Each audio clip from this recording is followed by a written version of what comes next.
negative gearing mean? And is living in the home the best approach to paying off the loan quicker? Great question, Dave. It's a really topical question, obviously, with a lot that's going on in the media in terms of negative gearing.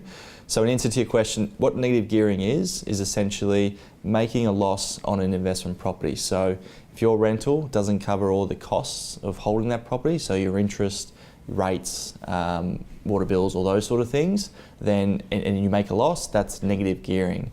What happens is that loss then gets offset against the income that you earn from your job or wherever you earn your income from, and you're able to pay less tax that way.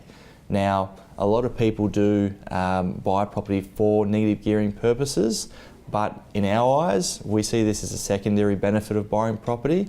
And your primary benefit of buying property is to buy an asset that's going to grow in value and produce income for you in terms of rental when you do retire down the track. So, negative gearing is certainly important, and it's obviously something to chat to your accountant about in terms of how it's actually going to work out with your situation. But in terms of what it means for us is we actually believe it's a secondary towards the right asset selection and buying the property for what you should be buying it for, which is to make money.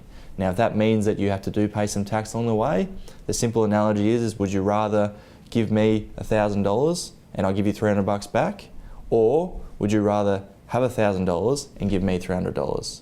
You're usually better off by taking the money and paying some tax. So, with negative gearing, it's certainly a good thing to help with you obviously buying investment properties if you are buying and the costs are higher than what the expenses are. The rental doesn't cover the costs, but it is certainly secondary towards the asset selection itself.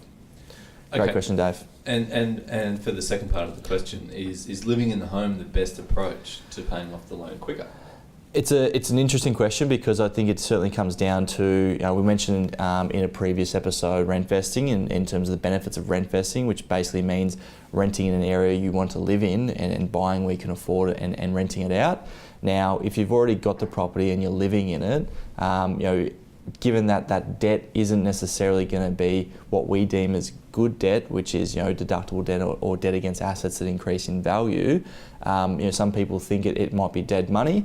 Not necessarily. If you do come up with a strategy and you start to budget and you put a cash flow together and you can start paying down that debt progressively, you're able to then use that debt again to potentially reinvest into investment assets. So, in terms of, you might be able to pay $10,000 or $20,000 off your mortgage this year.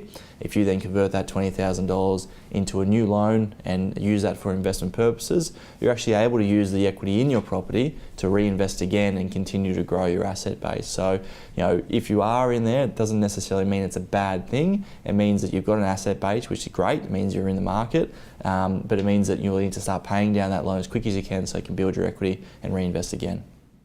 We look forward to receiving your questions, and you can post your questions either on our YouTube channel, our Facebook page, or you can private message us on Facebook. Send through your questions and we look forward to answering them.